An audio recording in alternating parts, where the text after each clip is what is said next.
Akala ko okay lang sa akin yung hindi na-upload-down 'tong YouTube channel na 'to. But after ko naka-receive ng mga comments, ng mga private message at mga enrollment sa course ko, parang na-realize ko na may mali akong ginawa.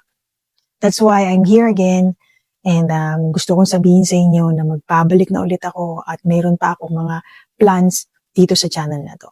So, nung few months, nagkaroon ako ng mga inquiries at nagkaroon ako ng mga private messages na sabi nila is naghihintay sila ng mga updates or mga informations sa YouTube channel ko. At nagtatanong sila kung active na daw ba yung YouTube channel na to.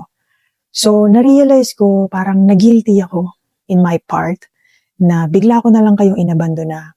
And yung mga nag-iintay sa akin na mga subscribers ko na from the very beginning, talagang hindi sila nag-unsubscribe.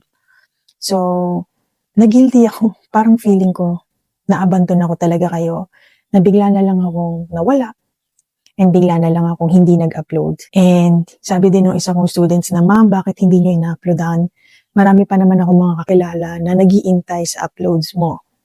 So, ngayon na mag-aaral na yung anak ko this year, mas marami na akong time para makapag-focus sa inyo.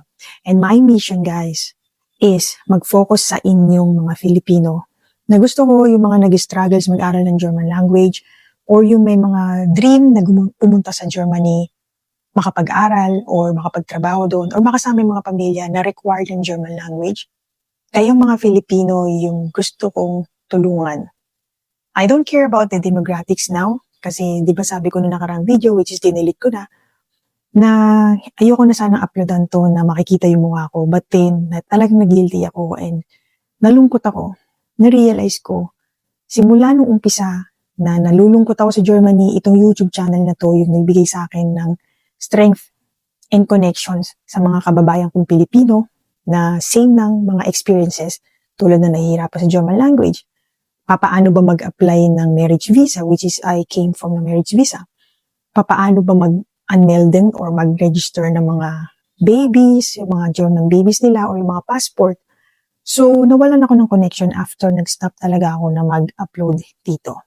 Kaya ngayon, my mission in this channel is gusto ko pang mag-grow itong channel na to. At the same time, maituro sa inyo o matulungan kayo na nasa Pilipinas pa lang na gustong pumunta ng Germany. Either German language is my priority and this is the content of the channel. Of course, magbibigay ako ng mga experiences sa Germany. And kung meron kayong anak na bilingual, na gusto nyo turuan ng bilingual, well, I will also help you with that. May mga gustong mag-apply ng marriage visa, which is doon ako nanggaling, matutulungan ko kayo in this channel. So, yes, pasensya na, lalo na sa mga students ko na nag-aantay talaga ng updates, na nire-recommenda pa nila yung YouTube channel ko.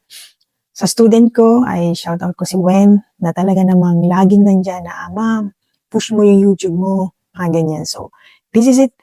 Hindi na ako uurong, mas marami na akong time ngayon at mas marami pa akong knowledge na natutunan since nag-aaral nga rin ako ngayon ng Spanish. So, mag-share din ako ng mga journey ko. And the main goal is, my mission is matulungan kayong mga Pilipino na nahihirapan mag-aral ng German language, gusto makakuha ng information, and so on and so forth. That's why I created a community na kung saan doon tayo mag-uusap-usap, mag-share tayo ng experiences, or gusto nyong mas magkaroon ng connection with me doon sa community. So, ilalagay ko sa description sa baba yung link ng community na binubuo ko and sama-sama tayo doon mag-share ng mga experiences. No? So, free lang yon, don't worry. And doon sa mga nagtatanong kung open pa daw ba yung course ko, yes, open pa po.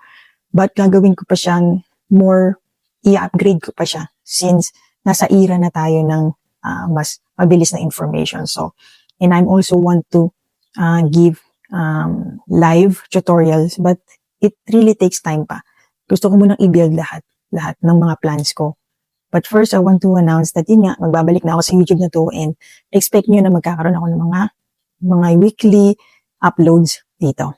Okay, so yun lang, wala akong masyadong ibang sasabihin din, which is gusto ko lang talaga na humingi ng pasensya sa inyo ng mga nag-iintay ng mga videos ko.